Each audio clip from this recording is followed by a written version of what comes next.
Hello friends, this is Dr. Ravi Saini. Our today's discussion is about cell envelope and its modification. So most prokaryotic cells, particularly the bacterial cells, have a chemically complex cell envelope. The cell envelope consists of a tightly bound three-layered structure. The outermost is the glycocalyx, which is followed by the cell wall, and then the last one is the plasma membrane. So mainly जो prokaryotic cells होती हैं, जिसमें specifically हम bacterial cells के बारे में बात करें, तो इनके चारों तरफ एक एनवेलप होता है. And this envelope basically it's main function is for protection. It consist three layers, इसमें तीन लेयर्स होती हैं, जिसमें जो सबसे आउटर मोस्ट लेयर है जो कि ग्लाइकोकैलिक्स बोलते हैं जिसको, और उसके बाद में जो नेक्स्ट लेयर है दैट इज सेल वॉल, और जो सबसे लास्ट में और जो सबसे इनर मोस्ट लेयर है that is plasma membrane. Although each layer of the envelope performs distinct function, they act together as a single productive unit. So इसका जो main function है that is protection. Bacteria can be classified into two groups on the basis of the differences in the cell envelope and the manner in which they respond to the staining procedure developed by Gram. While those take up the Gram stain are Gram positive, and others that do not take stain, they are Gram negative bacteria. So ये जो प्रोटोटिव layer है, उसी के basis पे हम जो bacteria उनको दो ग्रुप्स में डिवाइड कर सकते हैं. पहला जो है ग्राम पॉजिटिव और दूसरा जो है gram negative. So basically gram positive और ग्राम नेगेटिव मतलब है it is a gram staining procedure. एक स्टेन प्रोसीजर होता है जिसमें जो बैक्टीरिया अगर स्टेन के लिए पॉजिटिव होते हैं, जो स्टेन को लेते हैं, दे आर ग्राम पॉजिटिव, और जो स्टेन को नहीं लेते हैं और they are not stained by the Gram staining procedure, they are Gram negative bacteria. और ये जो इनमें प्रॉपर्टी है बैक्टीरिया में ग्राम पॉजिटिव और ग्राम नेगेटिव की, दिस इज बेसिकली जो सेल एनवेलप है उसमें उनका जो कॉम्पोजिशन और जो उसका जो स्ट्रक्चर है उसमें कुछ बेसिक डिफरेंसेस होते हैं. इसकी वजह से इनमें ये दो प्रॉपर्टीज होती हैं, ग्राम पॉजिटिव और ग्राम नेगेटिव. जो स्टेन लेगा वो ग्राम पॉजिटिव होगा, और जो स्टेन नहीं लेगा जो bacteria that would be gram negative. Glycocalyx differs in composition and thickness among different bacteria. So जो ग्लाइकोकैलिक्स जो सबसे आउटर मोस्ट लेयर थी उसका कॉम्पोजिशन और थिकनेस जो है वो डिफरेंट बैक्टीरिया में वेरी करता है.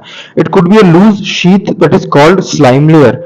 कुछ बैक्टीरिया में लूज शीथ की तरह होगी, वहां पे इसे स्लाइम लेयर बोलते हैं. While in others it may be thick and tough, और वहां पे इसे कैप्सूल बोला जाएगा. The cell wall determines the shape of the cell and provides a strong structural support to prevent the bacterium from bursting और collapsing. So जो cell wall है, next जो लेयर है दैट इज सेल वॉल, वो shape जो है bacteria को उसको डिफाइन करती है, उसको उसकी शेप को डिटरमाइन करती है, और एक स्ट्रॉन्ग स्ट्रक्चरल सपोर्ट भी प्रोवाइड करती है जिससे कि बैक्टीरिया बर्स्ट या कोलैप्स नहीं होता. बिकॉज आउटर जो एनवायरनमेंट है उसमें ऑस्मोसिस के थ्रू फ्लूइड इनटेक ज्यादा हो सकता है बैक्टीरियल सेल्स में, तो इट कुड बी बर्स्ट. और कुछ जो एक्सट्रीम सिचुएशंस होती हैं वहां पे भी जो बैक्टीरियल सेल्स है it could detrimental for the bacterial cells. So उन सभी चीजों से जो सेल वॉल है वो प्रोटेक्शन करती है. The plasma membrane is selectively permeable in nature and interacts with the outside world. जो सबसे इनर मोस्ट लेयर है that is the plasma membrane. It is selectively permeable in nature and it interacts with the outside world. This membrane is similarly structurally to that of eukaryote. So यहाँ पे जो plasma membrane है इसका जो function और जो structure है basically जो यूकैरियोटिक सेल्स है उन्हीं की तरह ही होता है. A special membranous structure is the mesosome, which is formed by the extensions of plasma membrane into the cell. जो प्लाज्मा मेम्ब्रेन है इसके एक्सटेंशन से इसके इनफोल्ड होने से, अंदर की तरफ फोल्ड होने से कुछ स्पेसिफिक स्ट्रक्चर्स बनते हैं. These are the membrane structure जिसे हम मीजोसोम बोलते हैं. So these are the extensions of plasma membrane. These extensions are in the form of vesicles, tubules and lamellae. So इनके जो स्ट्रक्चरल जो वेरिएशंस हैं वो वेसिकल के फॉर्म में हो सकते हैं, ट्यूबल्स के फॉर्म में और लेमिला के फॉर्म में. They help in cell wall formation, DNA replication and distribution to daughter cells. ये जो म्यूसोम्स है ये इनके फंक्शंस हैं. cell wall formation, DNA replication, and distribution to daughter cells. They also help in respiration, secretion process, or to increase the surface area of the plasma membrane and enzymatic content. This is very important. जो respiration है इसमें बहुत important role play करते हैं. It is very important for exam point of view, और to increase the surface area of the plasma membrane and enzymatic content. We all know that कि अगर कोई भी स्ट्रक्चर फोल्डेड होगा तो उसका सरफेस एरिया इंक्रीज हो जाता है, जिससे उनमें जो एंजाइमेटिक कंटेंट है वो भी इंक्रीज हो जाएंगे, और जो उनके थ्रू जो बायोकेमिकल रिएक्शंस जो हो रही हैं वो भी इंक्रीज हो जाएगी. In some prokaryotes like cyanobacteria there are other membranes extensions into the cytoplasm. These are called chromatophores which contain pigments. Apart from mesosomes, जो साइनोबैक्टीरिया हैं इनके अंदर एक और मेम्ब्रेनस एक्सटेंशंस होते हैं जो जिनमें पिगमेंट प्रेजेंट होता है. So these are called chromatophores. So ये बैक्टीरिया को एक स्पेसिफिक कलर प्रोवाइड करते हैं. बैक्टीरियल सेल्स में बी मोटाइल और non motile. If motile they have a thin filamentous extension from their cell wall that is called flagella. जो bacteria यहाँ पे मोटाइल और नॉन मोटाइल हो सकते हैं. अगर वो मोटाइल होंगे तो डेफिनेटली वहां पे उनकी जो सेल वॉल है उसके से एक एक्सटेंशन से जो एक स्ट्रक्चर बनता है दैट इज फ्लैजिला, वो उनके मूवमेंट में उनको लोकोमोशन और मूवमेंट में हेल्प करता है. सो और on the other hand the bacteria show a range in the number and arrangement of the flagella. Different bacteria में इनमें वेरिएशंस होते हैं. Bacterial flagellum is composed of 3 parts, filament, hook and basal body. जो bacteria का जो flagella है जिसकी वजह से वो मूवमेंट करता है, इसके बेसिकली 3 पार्ट्स हैं. The first one is the filament, hook and basal body. The filament is the longest portion and extends from the cell surface to the outside. जो फिलामेंट है वो सबसे लॉन्गेस्ट है और ये सेल सरफेस से outside बाहर की तरफ होता है और it is quite elongated or the longest portion. Besides flagella, there are pili and fimbriae are also surface structures of the bacteria but do not play a role in motility. कुछ और structures भी जैसे कि पिलाई और fimbriae, ये भी surface structures हैं बैक्टीरिया के, बट इनका मोटिलिटी में कोई रोल नहीं है. इनके दूसरे अदर स्पेसिफिक फंक्शंस हैं. जैसे जो पिलाई है they are elongated tubular structure made of special protein, ये रिप्रोडक्शन में हेल्प करते हैं. The fimbriae are small bristle-like fibers sprouting out of the cell. जो fimbriae हैं, these are small bristle-like structures जो कि सेल से निकलते हैं. In some bacteria, they are known to help attach the bacteria to rocks and streams and also to the host tissues. जो fimbriae हैं, bacterial cell को किसी सरफेस से अटैच होने में हेल्प करते हैं. Now the next is the ribosomes and inclusion bodies.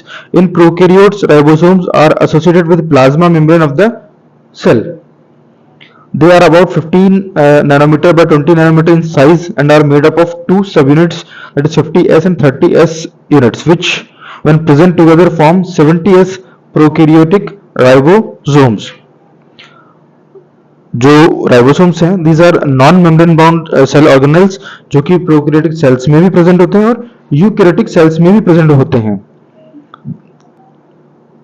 यहाँ पे जो प्रोकैरियोटिक सेल्स हैं यहाँ पे जो प्रेजेंट है राइबोसोम्स दीज आर 70S, और यहाँ पे ये जो है 2 सब यूनिट से बनते हैं. पहली जो 50S सब यूनिट है और दूसरी जो है it is 30S subunit. Ribosomes are the site of protein synthesis. Basically इनका फंक्शन क्या है राइबोसोम्स का, ये प्रोटीन सिंथेसिस में हेल्प करते हैं. Several ribosomes may attach to a single mRNA and form a chain called polyribosomes और polysomes. बहुत सारे जो राइबोसोम्स हैं वो mRNA पे अटैच हो जाते हैं ड्यूरिंग प्रोटीन सिंथेसिस और एक स्ट्रक्चर बनाते हैं दैट इज पॉलीराइबोसोम और polysome. The ribosomes of a polysome translate the mRNA into protein. So basically यहाँ पे जो ribosomes है इनका काम क्या है, ये mRNA को प्रोटीन्स में ट्रांसलेट करते हैं. The next one is the inclusion bodies. Reserve material in prokaryotic cells are stored in the cytoplasm in form of inclusion bodies. जो प्रोकैरियोटिक सेल्स हैं इनमें कुछ स्पेसिफिक स्ट्रक्चर्स हैं जिन्हें हम इंक्लूजन बॉडीज बोलते हैं. बेसिकली क्या है, ये जो रिजर्व मटेरियल है बैक्टीरिया में जो कि उसको एक्सट्रीम सिचुएशंस में हेल्प करते हैं for survival. They are not bound by any membrane system and live free in the cytoplasm. As we have earlier discussed कि यहाँ पे जो मेम्ब्रेन बाउंड सेल ऑर्गेनेल्स हैं प्रोकैरियोटिक सेल्स में वो एब्सेंट होंगे, सो डेफिनेटली इंक्लूजन बॉडीज भी हैं, they are not also membrane bound. और यहाँ पे जो उनके एग्जांपल्स हैं इंक्लूजन बॉडीज के, these are phosphate granules, cyanophycin granules, glycogen granules, gas vacuoles are found in blue, green and purple and green photosynthetic bacteria. So basically inclusion bodies क्या है? These are storage bodies which contains glycogen, phosphates जो कि bacteria को extreme situations में survival में help करते हैं। The next are the gas vacuoles जो कि ब्लू ग्रीन एल्गी, पर्पल और ग्रीन फोटोसिंथेटिक बैक्टीरिया में भी प्रेजेंट होते हैं।